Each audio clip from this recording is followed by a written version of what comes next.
lived in perfect peace, a harmony bought with a simple ritual. But what was the true price of their tranquility? Some secrets are buried for a reason, until the day the sacrifices stopped. The fire crackled, spitting embers like angry stars into the cool night air. Around it, young faces, usually bright with laughter, were still, their eyes wide and fixed on Onenta. His own face, a roadmap of wrinkles carved by many seasons, was cast in flickering light and shadow, making his gaze seem even deeper, more ancient. He was a keeper of stories, the old man, and tonight the air itself felt heavy with the weight of the tale he was about to share. Some traditions, Onenta began, his voice a low rumble like distant thunder, are not born of joy or of celebration.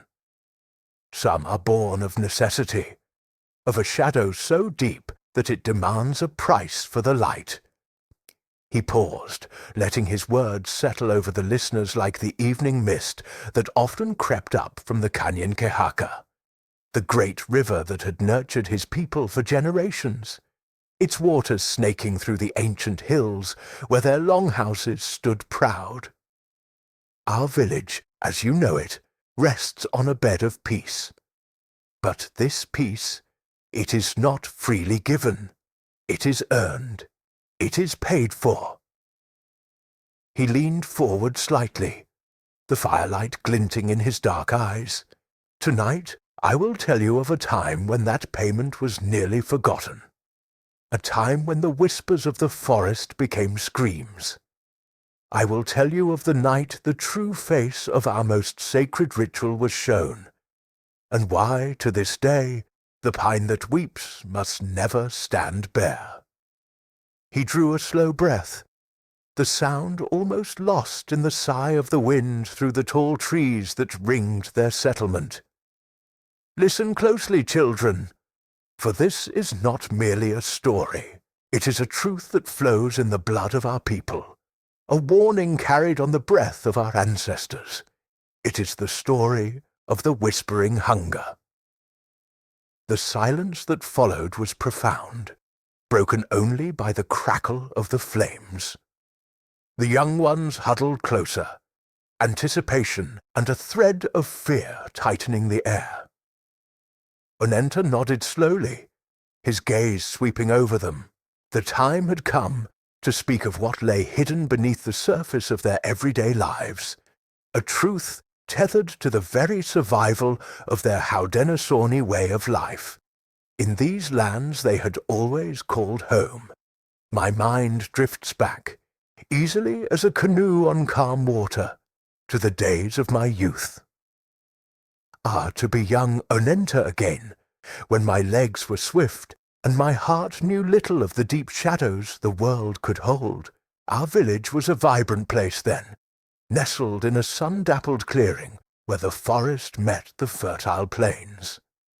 The air hummed with life, the thud of pestles as women ground corn, the rhythmic clang of tools as men crafted bows or repaired longhouses, the carefree shouts of children playing games among the towering elms and maples that dotted our home near the great water we called Oniatari, A-I-O. Life moved with the rhythm of the seasons, a gentle dance dictated by the sun, the moon, and the spirits of the land. We planted when the earth was warm and receptive, hunted when the forests offered their bounty, and gathered when the berries and nuts were ripe. Ataronta, our chief, led us with a wisdom that seemed as old as the stones themselves.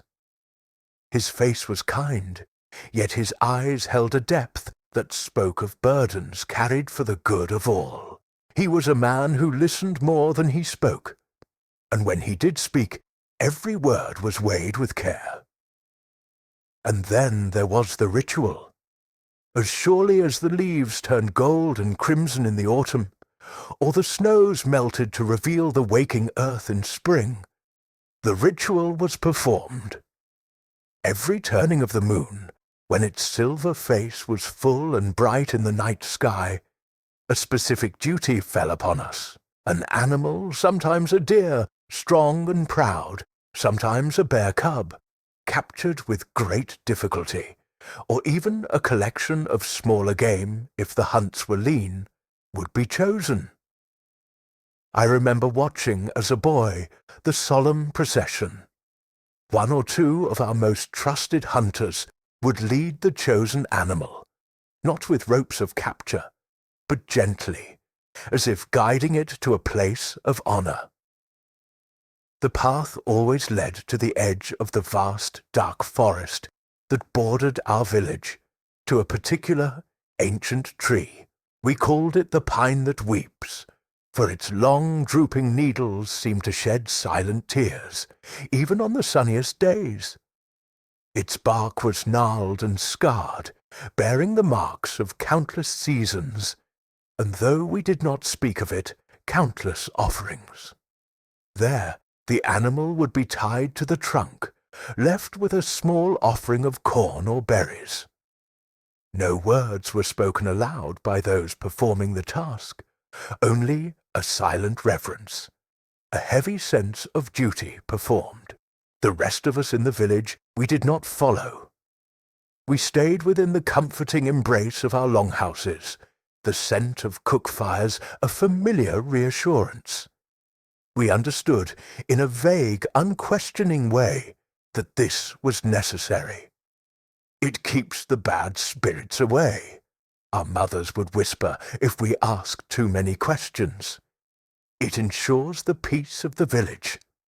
And peace we had.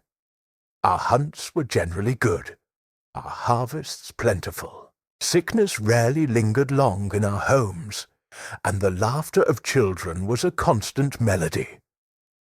We accepted the ritual as part of the balance, a small price for the harmony we enjoyed. Young Onenta saw it as just another thread in the rich tapestry of our lives. The elders like Ataronta, however, carried a different air during these times. Their faces would grow more somber, their gazes often drifting towards the dark tree line where the pine that weeps stood sentinel. A shadow would pass over their features, a fleeting expression that I, in my youthful ignorance, could not decipher. It was a look that hinted at a knowledge deeper, and perhaps far more unsettling than simply appeasing unseen spirits. But the forest remained quiet. The nights passed without incident, and with the dawn, the usual rhythm of life would resume, the ritual seemingly forgotten until the next full moon. We lived, we thrived, and we trusted in the ways of our ancestors, little knowing the true nature of the silence we paid for. The memory sharpens, focusing on one particular moon, a summer moon, heavy and golden in the velvet sky. I was older then. Perhaps 14 winters had passed over my head, and with age came a burgeoning curiosity that sometimes tugged at the edges of unquestioning obedience. My friend Satakai Kelhe. He seeks, and the name suited him well, for his eyes were always wide with questions that others didn't voice, was with me. We weren't supposed to be there, not so close, but the allure of the forbidden, mixed with a boyish desire to understand the unspoken, had drawn us to the fringes of the clearing, hidden behind a thicket of sumac. From our hiding spot, we watched as two hunters, their faces grim and set, led a young buck towards the pine that weeps. The deer, sensing something amiss, pulled back slightly, its eyes wide and liquid, reflecting the moonlight. There was no cruelty in the hunter's actions, only a profound, almost sorrowful determination. They spoke to it in low, murmuring tones, words we couldn't catch, but the sound was more like a lament than a command. Satakai Kelhe nudged me. "Why, Onenta?" he whispered, his breath warm against my ear.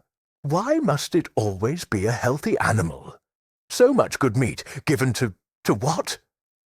I shrugged, though his question echoed a faint unease within me. It is the way, Satakai Kele.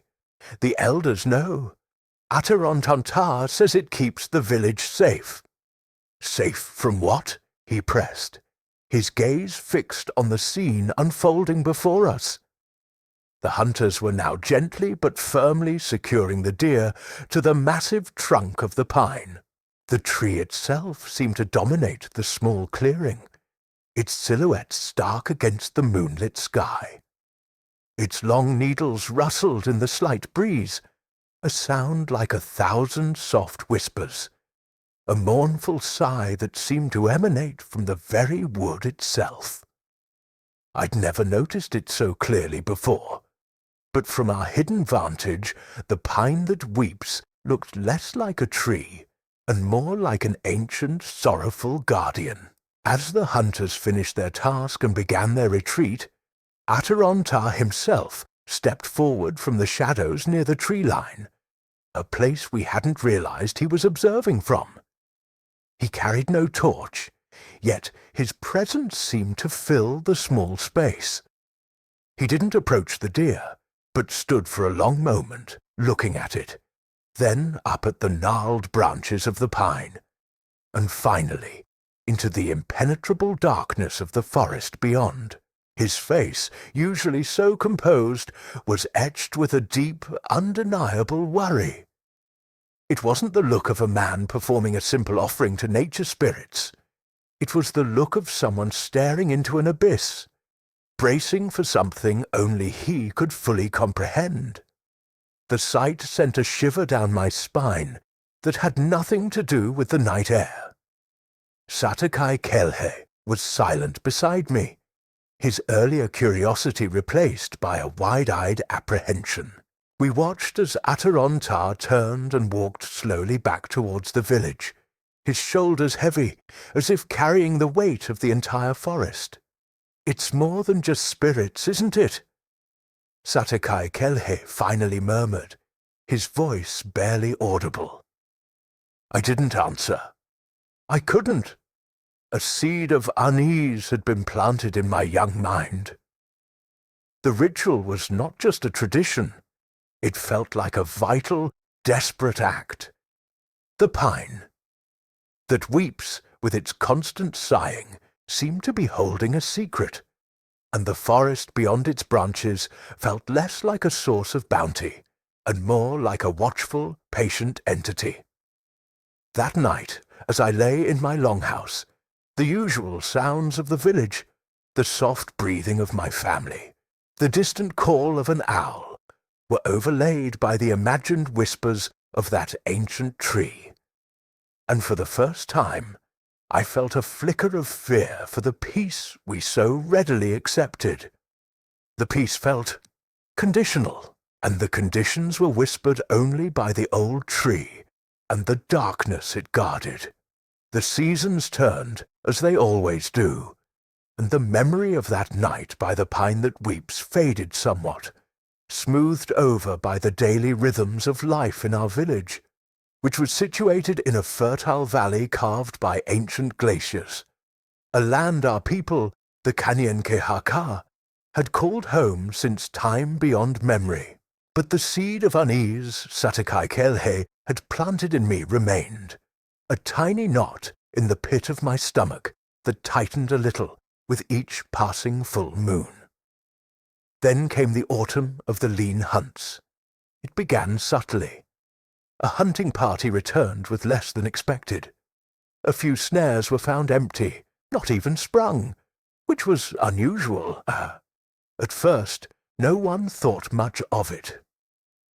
The forest had its moods, its cycles of plenty and scarcity, but as the days shortened and the air grew crisp with the promise of winter, the pattern continued, then worsened. The time for the monthly sacrifice drew near, the moon waxing towards its full, luminous glory. Our best hunters, men whose skills were legendary, ventured deeper into the woods, their tracking skills honed by generations. They scoured the familiar territories around our village, even pushing into the less travelled paths towards the foothills of the Aditalan Mountains. They returned weary, frustrated, and most unsettlingly, empty-handed. Deer seemed to have vanished from the forest floor. Bear sign was non-existent. Even rabbits and squirrels, usually abundant, were nowhere to be found. A quiet tension began to grip the village. The usual cheerful banter around the cookfires grew subdued. The women's faces were creased with worry as they looked at the dwindling stores. Children, sensing the shift in mood, played less boisterously.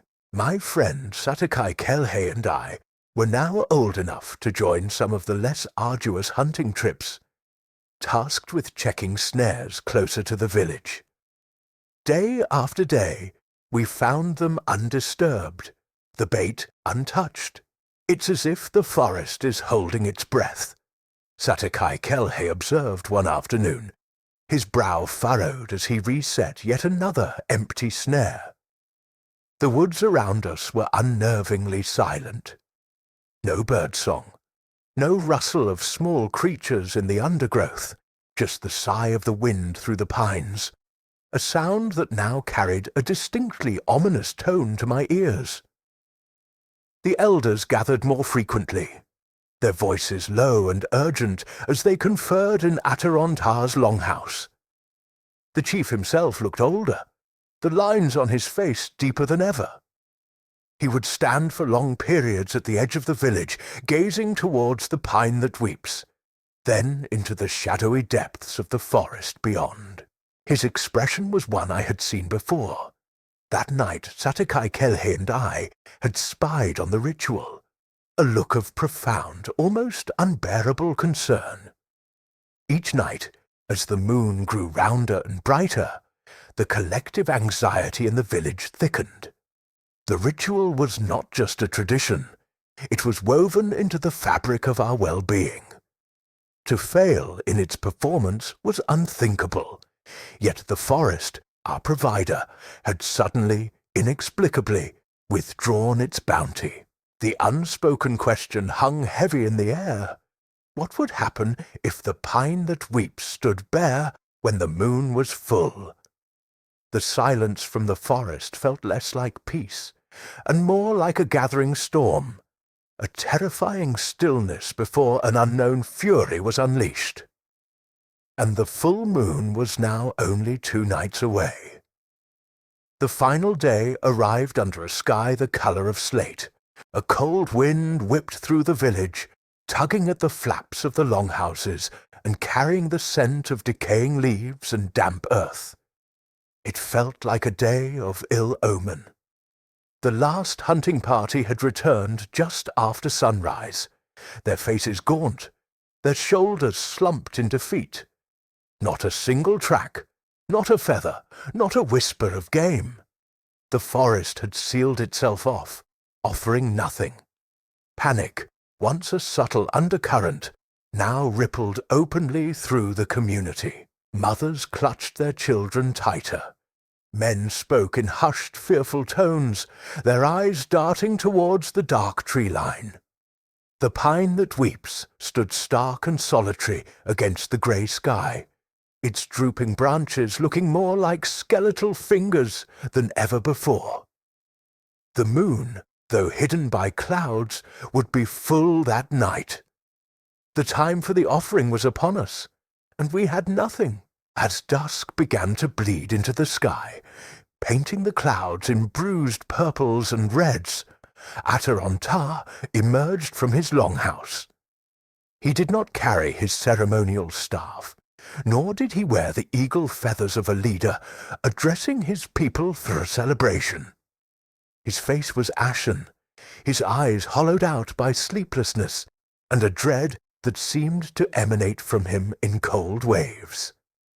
He walked slowly to the center of the village, where the main fire pit lay cold and unlit.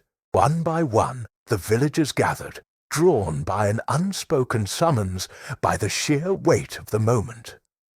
Satakai Kelhe stood beside me, his usual inquisitiveness replaced by a grim apprehension that mirrored my own. We were no longer boys. The past weeks had aged us, instilled in us a fear that was primal and unsettling. When everyone was assembled, a profound silence fell, broken only by the mournful howl of the wind. Atarontar raised a trembling hand, not for silence, for we were already utterly still, but as if to steady himself. "My people," he began, his voice raspy, strained, unlike the strong, resonant tones we were used to. "For generations we have lived in peace. For generations we have performed the ritual of the full moon. You have been told it is to appease the spirits, to ensure good harvests and successful hunts, to keep our village safe." He paused, swallowing hard, his gaze sweeping over our anxious faces. Much of that is true, but there is a deeper truth, a truth known only to the chiefs, passed down from one to the next, a burden carried in silence. A collective gasp, quickly stifled, went through the crowd. My heart began to pound against my ribs, a frantic drumbeat against the rising tide of fear. "The animal we offer," Atarontar continued, his voice dropping to a near whisper, yet carrying to every ear in the oppressive stillness. "It is not merely a gift. It is a tether, a lock on a cage. It is a price paid to keep something terrible at bay." He looked directly towards the pine that weeps, and then into the impenetrable darkness of the forest that lay beyond it, a forest that stretched for countless miles, a wild, untamed heart beating in the lands of the Haudenosaunee. "Deep within that forest," he said, his voice cracking, "dwells an ancient hunger, a creature of shadow and claw, of moon madness and bloodlust. Our ancestors called it many names, but we know it as Skahnetat, the bad spirit, the whispering hunger.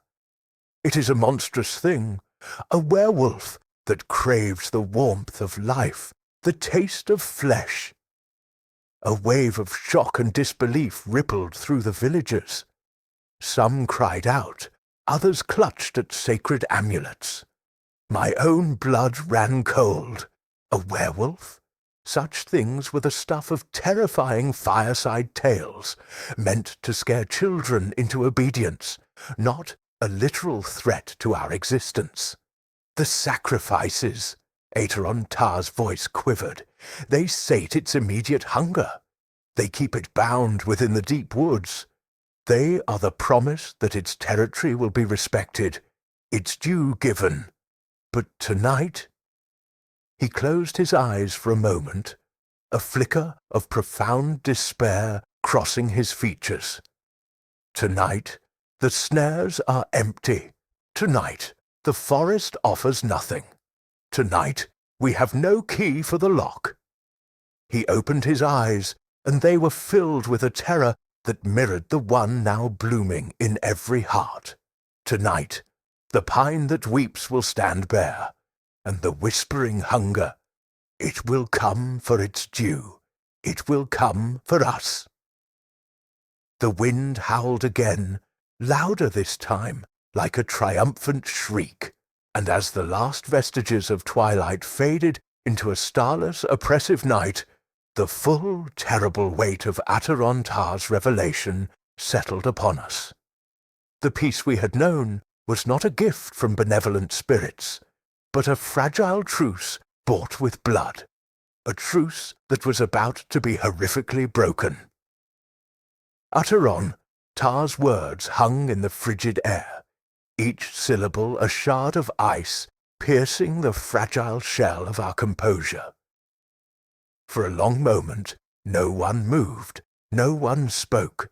The only sound was the keening wind and the frantic thumping of my own heart, which felt as if it might batter its way out of my chest.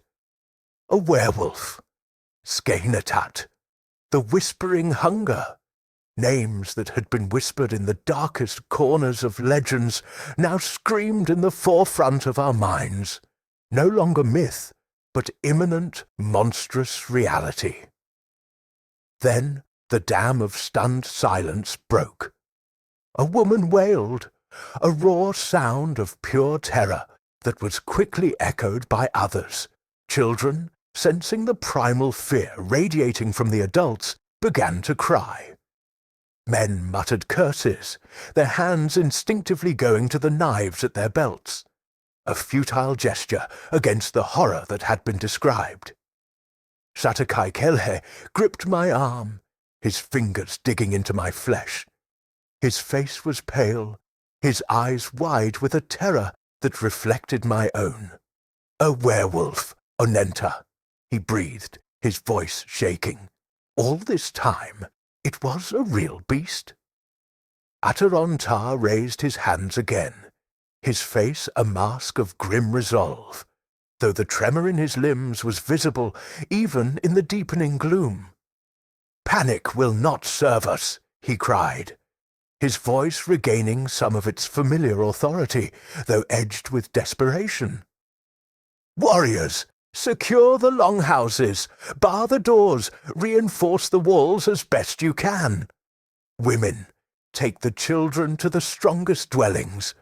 We must prepare." Prepare for what? How did one prepare for a creature of nightmare? Our spears were designed for deer and bear, our arrows for birds and small game. What defense could we offer against a supernatural entity, a beast of shadow and fury that had been held at bay only by ritualistic offerings of flesh? Yet, the ingrained discipline of our people took hold. Despite the fear that clawed at their throats, the warriors moved to obey, their movements quick and urgent. Men began dragging logs to barricade entrances.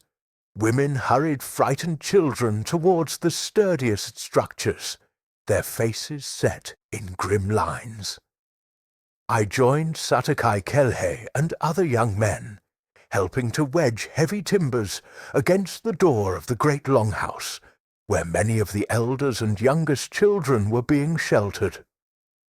Every creak of wood, every gust of wind against the walls sounded like the approaching footfalls of doom. The air grew colder, the darkness more profound. No stars offered comfort. The moon, though full, remained hidden behind a thick shroud of impenetrable cloud, as if even it dared not look upon what was to come. The sounds of frantic preparation gradually died down, replaced by an even more terrifying silence. A waiting silence. The entire village seemed to be holding its breath, listening, and the forest listened back. It was no longer the familiar, life-giving expanse that bordered our home, the place from which we drew sustenance and spiritual connection. Tonight, it was a monstrous, breathing entity, a coiled serpent of shadow and ancient malice. Every rustle of leaves, once a comforting whisper of nature, now sounded like the stealthy movement of something immense, something unutterably alien and hungry. The gentle sigh of the pine that weeps, which I had once found mournful, now seemed like a terrified gasp, a final warning. I remembered the half-forgotten tales my grandmother used to tell, stories of shapeshifters and night beasts, of creatures that walked on two legs but were not men. I had dismissed them as fables meant to keep children from wandering too far into the woods after dark. Now, those fables clawed their way back into my mind, each detail vividly, horrifyingly real. The glowing eyes, the unnatural strength, the insatiable hunger for human blood. Hours seemed to crawl by, each moment stretched taut with unbearable anticipation. We sat in the dim, firelit longhouse, the air thick with unspoken fear. Every so often, a child would whimper, quickly hushed by a trembling mother. The warriors stood guard at the barricaded doors, their knuckles white as they gripped their weapons, their faces pale but resolute. Then it came, a sound from the depths of the forest, not a howl of any known animal. It was a long, drawn-out cry, beginning as a low, guttural growl and rising to a hair-raising shriek that seemed to vibrate in the very marrow of our bones. It was a sound of pure predatory hunger, a declaration of intent that needed no translation. The whispering hunger was awake, and it knew we were waiting. The forest was no longer holding its breath. It had exhaled its terror upon us. The howl, when it finally ripped through the oppressive silence, was unlike anything I had ever heard. It wasn't the call of a wolf, nor the cry of a bear or panther. This was something other, something ancient and filled with a chilling malevolence that bypassed the ears and struck straight at the heart.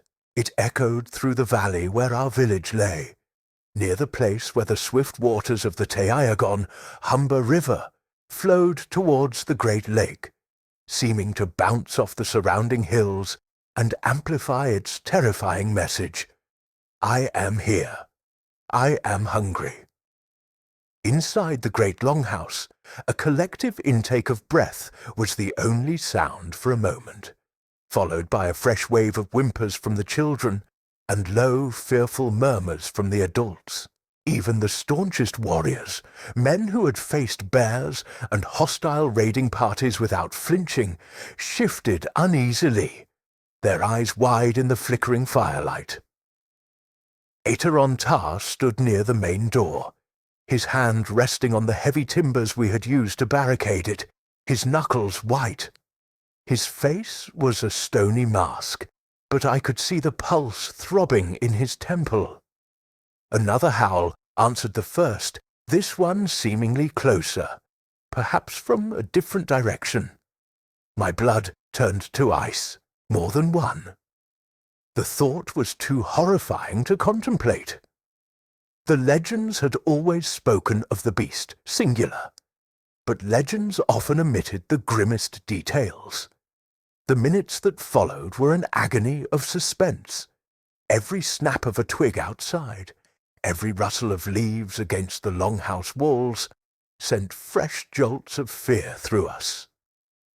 We were trapped, mice in a burrow, waiting for the fox to dig us out.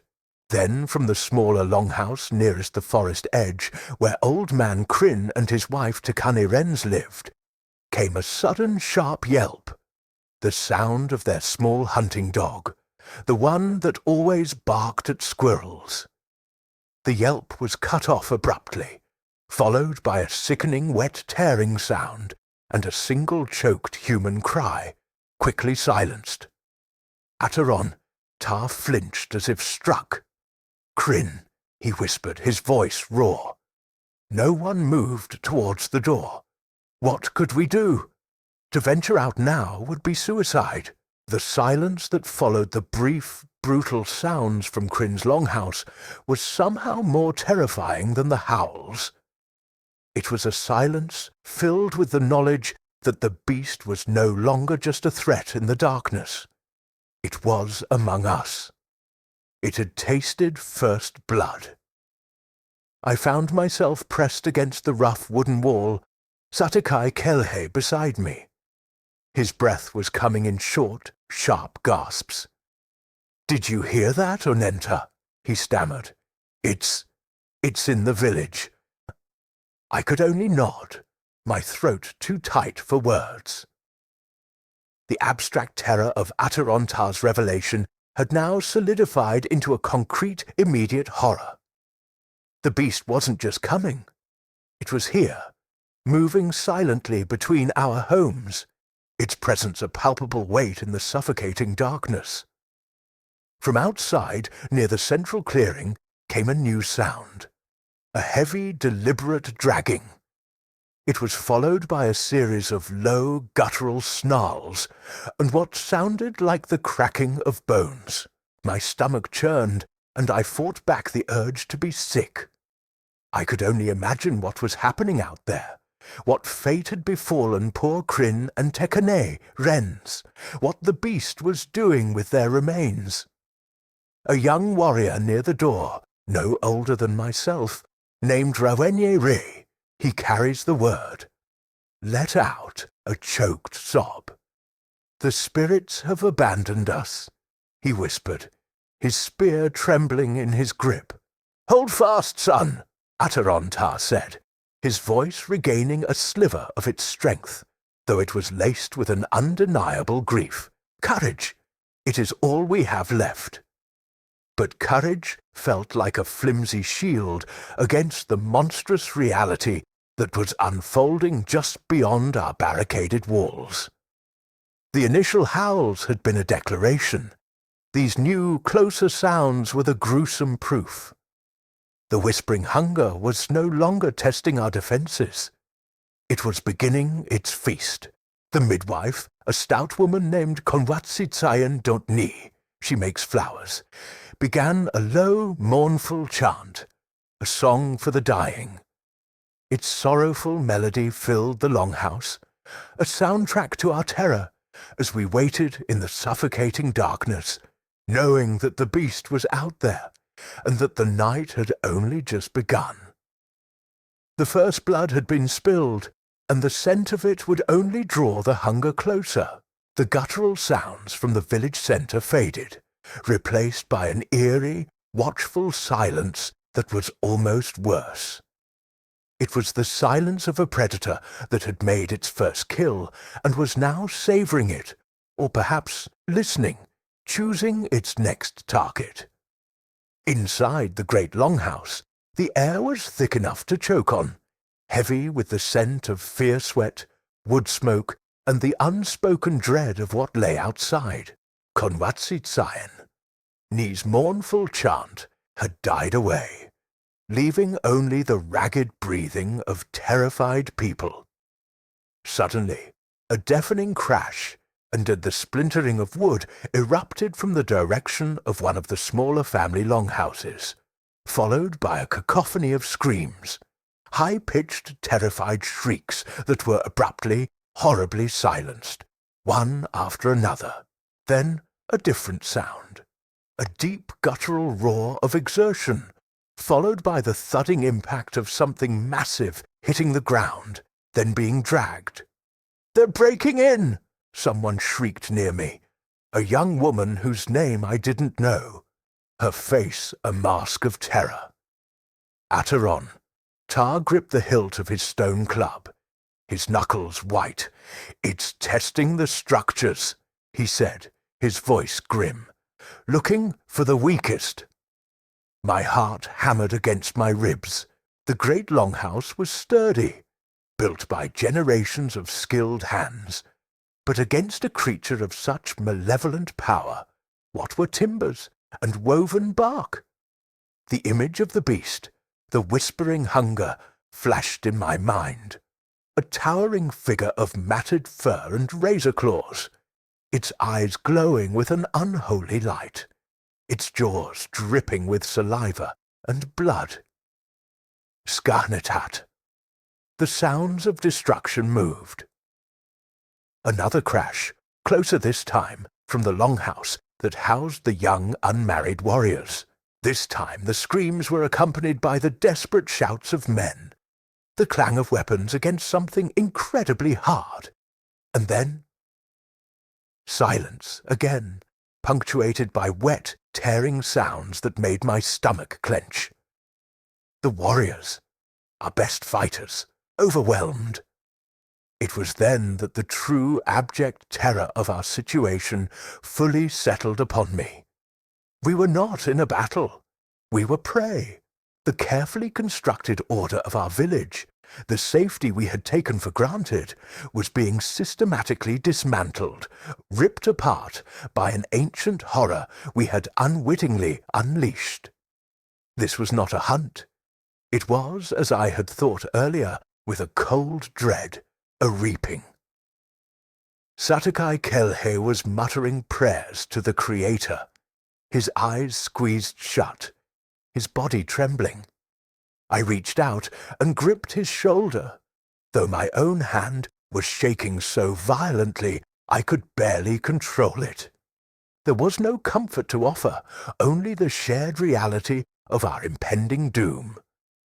Then a new sound, chillingly close. A heavy scratching at the main door of our longhouse. Long, deliberate scrapes, as if something with immense claws was testing the strength of the barricade. Splinters of wood flew inwards. A low, rumbling growl vibrated through the timbers, so deep it felt like it resonated in my bones.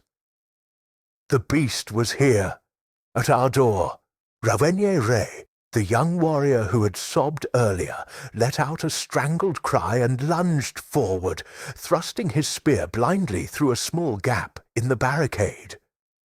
There was a furious snarl from the other side, followed by a sickening crunch. Rawenye Re screamed, a high, thin sound of agony, and stumbled back, clutching his arm. The spear clattered to the floor, its tip horrifically bent and stained with something dark and viscous. His forearm. It was mangled, almost severed, blood gushing between his fingers. Before anyone could react, the door shuddered violently under a series of titanic blows. Thud, thud, thud. The heavy timbers we had wedged in place groaned and splintered. Dust and debris rained down from the roof. The entire longhouse seemed to shake with each impact. Children screamed. Women cried out to the spirits for protection. The remaining warriors, their faces pale but set with desperate courage, raised their weapons, forming a pitiful line before the groaning door. Crash! A section of the barricade splintered inwards, revealing a monstrous furred limb, thick as a tree trunk, tipped with claws like obsidian daggers. It thrashed wildly, tearing at the opening, widening the breach. Then a huge wolf-like head, far larger than any natural wolf, thrust itself through the gap. Its eyes glowed with a malevolent reddish light in the dimness of the longhouse, and its massive jaws, lined with rows of teeth like sharpened stakes, snapped and snarled, saliva dripping from its black lips. The stench hit us then, a foul coppery odor of wet fur, stale blood, and something else, something ancient and corrupt, like the smell of a freshly opened grave. The whispering hunger had breached our final defense. It was inside. The night of red teeth had truly begun. The moment that monstrous head thrust through the splintered barricade, the world seemed to slow. The glowing red eyes, filled with an ancient, insatiable malice, scanned the interior of the longhouse, fixing on the terrified faces illuminated by the dying fire. A low, guttural growl rumbled from its chest, a sound that promised pain and death. Then chaos erupted. The warriors, despite the paralyzing fear that gripped us all, reacted with the ingrained bravery of their calling. With desperate war cries, they surged forward, thrusting spears and swinging clubs at the monstrous head and the thrashing limb. I saw Ataron Ta at the forefront, his stone club a blur as he brought it down with all his might on the beast's snout. There was a wet crunch and a furious, pain-filled roar from the creature. It recoiled slightly, giving the warriors a precious moment. But it was only a moment. With another earth-shattering roar, the whispering hunger surged forward, its immense power shattering the rest of the barricade as if it were kindling. The entire creature forced its way into the longhouse, a hulking nightmare of dark fur, corded muscle, and razor-sharp claws. It stood on two powerful hind legs, towering over even the tallest warrior, its silhouette demonic against the faint light filtering from outside. It swiped with a massive clawed hand. Two warriors were thrown aside like dolls, their bodies hitting the longhouse wall with sickening thuds before crumpling to the ground, unmoving. Spears glanced off its thick hide or snapped against its powerful frame.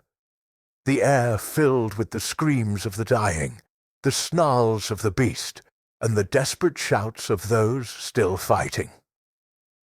Satakai Kelhe, my friend, my inquisitive companion, stood frozen for a heartbeat too long.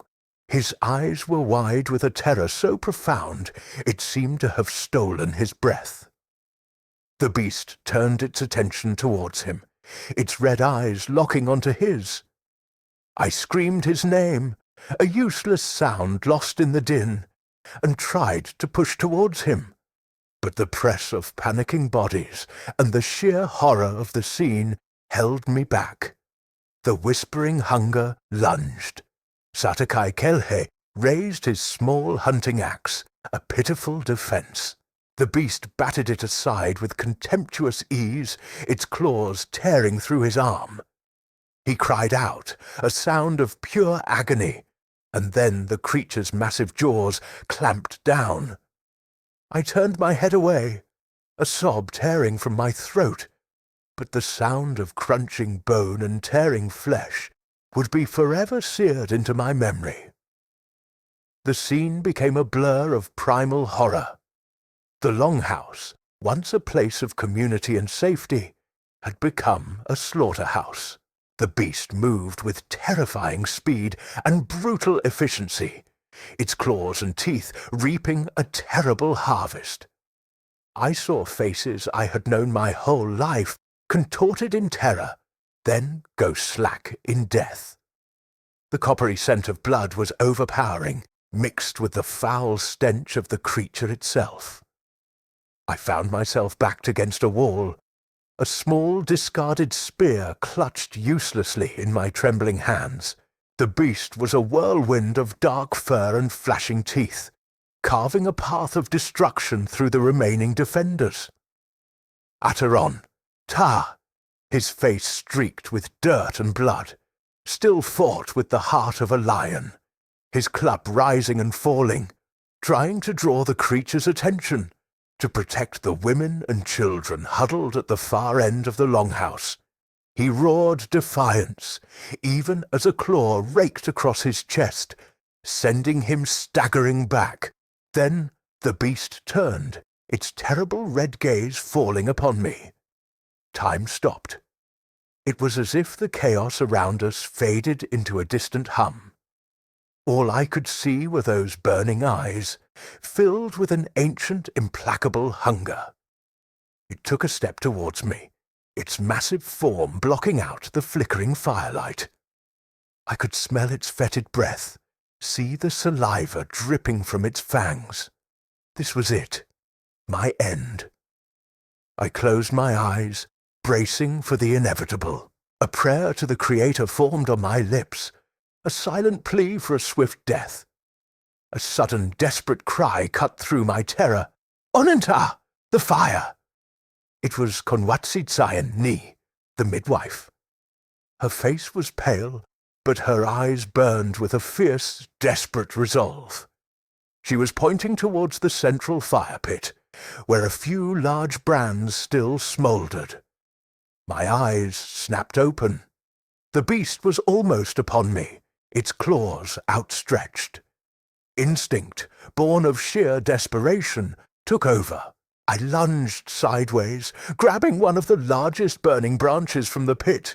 It was heavy, awkward, and searingly hot, but I barely felt the pain. With a wild yell, I thrust the flaming brand towards the creature's face. The whispering hunger recoiled with a roar of surprised pain, batting at the flames that licked at its snout and fur. The smell of burning hair filled the air. For a precious second, its attention was diverted. Now! Atarontar bellowed, seizing the opportunity. He and the few remaining warriors, their numbers tragically thinned, surged forward again, attacking the distracted beast with renewed ferocity.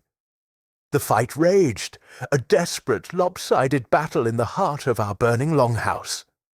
The beast, enraged and in pain from the fire, fought with even greater savagery. But now there was a flicker of something else in its eyes.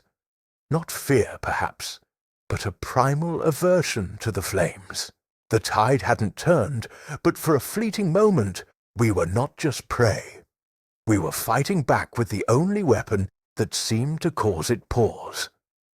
The claws were still in the longhouse, but for the first time since it breached our walls, there was a sliver, just a sliver, of something other than utter despair. The battle inside the great longhouse devolved into a chaotic, desperate struggle for survival. The burning brand I wielded, and others snatched up by brave women, and a few remaining warriors, created a shifting, fiery barrier. The whispering hunger, though immensely powerful, showed a clear aversion to the direct touch of flame, recoiling from the searing heat and the acrid smoke of its own singed fur. It roared in frustration and pain, its attacks becoming wilder, less focused. Yet it was still a terrifying force. It lashed out blindly, and more villagers fell, their cries adding to the cacophony of horror. Atarontar, despite his grievous wounds, fought like a man possessed, his voice hoarse as he directed the desperate defense, always trying to place himself between the beast and the most vulnerable. The air was choked with smoke, the stench of blood, burnt fur and fear. How long it lasted, I cannot say. Minutes stretched into an eternity of terror and violence. It felt as though the night would never end, that we were trapped in this smoke-filled, blood-soaked nightmare forever. My arms ached from wielding the heavy brand, my eyes stung from the smoke, and my heart felt like it was being squeezed in an iron fist. I saw things no young man should ever see, the light dimming in the eyes of friends, the raw, brutal reality of what one living creature could do to another. Then, through the smoke and chaos, I noticed a subtle shift. The oppressive darkness outside the shattered doorway of the longhouse seemed less absolute. A faint, almost imperceptible lightening of the sky to the east. Was it hope, or just another illusion in this night of horrors? The whispering hunger seemed to sense it too. Its roars took on a new note, a far antic, almost desperate edge. It thrashed more violently, as if trying to inflict as much damage as possible before... Before what? As the first pale fingers of dawn began to tentatively probe the darkness, painting the smoke-filled interior of the longhouse in ghostly greys, the beast let out one final ear-splitting howl. It was a sound of pure fury, of thwarted hunger, and perhaps of a reluctant retreat. It lunged one last time, not at a person, but at the far wall of the longhouse, smashing through the timbers with a deafening crash, creating a new, jagged exit. And then, as quickly as it had appeared, it was gone. It plunged into the grey pre-dawn gloom, a massive, shadowy shape disappearing back into the wounded forest from which it had come. For a long moment, no one moved. The only sounds were the crackling of the fires we had used as weapons, the whimpering of the wounded, and the ragged, gasping breaths of the survivors. The stench of death and destruction hung heavy in the air. Slowly, tentatively, as if waking from a terrible dream, we began to stir. I dropped the burning brand, my arms screaming in protest, my body trembling uncontrollably. Satakai Kelhe. The image of his final moments flashed before my eyes, and a wave of nausea and grief washed over me. Atarontar, leaning heavily against a support post, his chest a bloody ruin, surveyed the devastation. His face was a mask of anguish. So many lost, so much destroyed. As the light of dawn grew stronger, it illuminated the full horror of the night. The great longhouse was a wreck, its walls breached, its interior scorched and blood-stained. Bodies lay where they had fallen, a testament to the beast's savagery. Other longhouses in the village stood as hollow shells, some smouldering, others simply torn apart. The survivors stumbled out into the cold morning air, their faces pale and smudged with soot, their eyes wide with shock and grief. We looked at each other. The living and the unspoken question hung between us. What now? The whispering hunger was gone, for now. But the cost of its visit was etched into our hearts, into our village, into the very fabric of our lives. The longest dawn had finally broken, but it brought with it little comfort, only the cold, harsh light of an unbearable reality. The forest was silent once more, but it was a silence laden with the memory of red teeth and the screams of the lost. The hours that followed the beast's retreat were a blur of grief, pain, and grim necessity. The rising sun, usually a symbol of hope and renewal, cast its golden rays upon a scene of utter devastation in our village, nestled by the lands our ancestors had walked near the Ganaraska River. The vibrant heart of our community had been ripped out, leaving behind a bleeding wound. The first task was the most heartbreaking, tending to the wounded and counting the dead. Konwatsitsayan Ni, her face streaked with soot and tears, but her spirit unbroken, moved among the injured, her skilled hands stemming bleeding, splinting broken limbs, and offering what comfort she could. But for too many, her skills came too late. Satakai Kelhe, my inquisitive friend, was among them. I found him where he had fallen, his youthful features frozen in a mask of terror and agony. A sob escaped me, raw and ragged. I knelt beside him, closing his unseeing eyes, a silent promise passing my lips to never forget his questions, nor the terrible answer we had all received. There were so many others, brave warriors, gentle mothers, playful children, wise elders. The whispering hunger had shown no mercy, no discernment in its bloody rampage. Atarontar, despite his grievous wounds, refused to rest. Propped up by two younger men, he directed the grim work. His voice was weak, but his eyes burned with a fierce, desperate resolve. The immediate shock was beginning to wear off, replaced by a profound understanding of what must be done. "The beast will return," he rasped, his gaze sweeping over the carnage, then towards the dark, silent forest. "Its hunger is only temporarily sated. The dawn drove it back, but the night will come again. We cannot endure another night like this." His words, though spoken softly, resonated with chilling certainty. The fragile truce had been shattered, and the whispering hunger had tasted our blood. Without the ritual, without the offering, it would see our village as an open wound, a source of easy prey. "A sacrifice," he declared, his voice gaining a sliver of its former strength. "We must make the offering, now, before the sun sets again." A new wave of despair threatened to engulf us. A sacrifice? After what we had endured? With what animal? The forest had yielded nothing before, and now, after the night's horrors, Who would dare venture into its depths? But Atarontar's will was iron. "Take our fastest runners," he commanded, looking at the few remaining able-bodied warriors. "Go to the village of the Oneidas, our brothers to the east. Tell them what has befallen us. Beg them, if you must, for an animal, any animal. A deer, a dog, anything that breathes. Tell them the Skarnetat has walked among us. They will understand." He coughed a racking sound and clutched his chest. "Go now.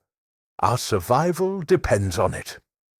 3 of our swiftest young men, their faces grim but determined, set off immediately, disappearing into the silent woods on a desperate mission. The rest of us turned to the grim task of clearing the dead and trying to bring some semblance of order to the ravaged village. The pine that weeps stood at the forest edge, its branches still drooping, a silent, sorrowful witness to our folly and our pain. It seemed to accuse us with its bareness. The day wore on, an agony of waiting. Every shadow that lengthened, every rustle of leaves in the breeze sent fresh shivers of fear down our spines. Would our runners succeed? Would they return in time? Or would the coming night bring the return of the whispering hunger to a defenseless, broken village? As the sun began its slow descent towards the western horizon, painting the sky in hues of orange and blood red, a cry went up from the lookout posted at the edge of the village. Hope, fragile and tentative, flickered in our hearts. Our runners were returning, and with them they led a small, frightened doe, a gift from our Oneida kin, who had heard our desperate plea and understood the ancient terror. A new energy, born of sheer desperation and a primal need to survive, surged through the remaining villagers. There was no solemn procession this time, no gentle guidance. The doe was led, quickly and with grim purpose, towards the pine that weeps. Ataron.tar, too weak to stand, watched from a litter as the hunters secured the animal to the ancient tree. This time there was no mystery, no vague understanding of appeasing spirits. Every man, woman, and child who watched knew exactly what this offering meant. It was not a gift. It was a ransom. It was a desperate plea for a reprieve, a renewal of the ancient bloody contract. As the last rays of sunlight faded and the first stars pricked the darkening sky, the village fell silent. We retreated to what remained of our longhouses, the memory of the previous night a raw, open wound. But this time the pine that weeps was not bare. This time the debt had been paid. The whispers from the forest were still there, but tonight we prayed they would remain just whispers, sated by the offering, held at bay by the renewed ritual, born from a night of unimaginable horror. The fire in the center of the clearing had burned low, its embers glowing like watchful eyes in the darkness. Old Onentar fell silent, his gaze distant, lost in the echoes of the past. The young faces around him were pale, their earlier curiosity replaced by a profound, somber understanding. The night air, which had felt cool and fresh at the start of his tale, now seemed heavy, imbued with the shadows of his words. The whispering hunger did not return that night, Onenta said finally, his voice quiet but firm. Nor the night after. The sacrifice, renewed in blood and terror, held it at bay. Our Oneida brothers helped us rebuild, sharing their stores and their strength. Life, in time, found its rhythm again in our village, here in our beloved lands that stretch towards the Aditalan Mountains, where the spirits of our ancestors walk. He looked around at the hushed listeners, his eyes lingering on each young face. But the peace that returned was not the same innocent peace we had known before. It was a peace bought with an unbearable price, a peace forever shadowed by the memory of that terrible night. The laughter of children eventually returned to our village, but it was softer, more subdued. The forest still stood by us, offering its bounty once more, but we heard its whispers differently. We knew what it held in its deepest, darkest heart. He poked at the embers with a stick, sending a shower of sparks into the night. Acheron. Tar did not survive his wounds for many moons. He led us through the rebuilding, his spirit strong even as his body failed. Before he joined the ancestors, he passed the full weight of the secret, the true meaning of the ritual, not just to the next chief, but to all the elders, so that the knowledge would never again be held by so few. And since that night, Onenta continued, his voice hardening with conviction, the sacrifices have never faltered. No matter the hardship, no matter the scarcity, an offering is always found. The pine that weeps has never again stood bare under a full moon. For we learned in the most brutal way imaginable the cost of forgetting, the price of neglect. He leaned forward, his gaze intense. I tell you this story, children, not to fill your nights with fear, but to fill your hearts with understanding. So you know why our traditions are sacred. So you comprehend the vigilance that underpins our safety. This village, this life we cherish, it rests upon a promise kept, a debt continually paid to the ancient hunger that slumbers for now in the deep woods. He sighed, a sound like the rustling of dry leaves. The memory is a burden, yes. It is a shadow that some of us will carry until our own last breath. But it is a necessary burden. It is the weight of the whispers, ensuring that the screams of that night are never heard in our valley again. The fire crackled softly, the only sound in the profound stillness. The young ones looked towards the dark tree line that ringed their village, no longer with naive innocence, but with a new, respectful awareness.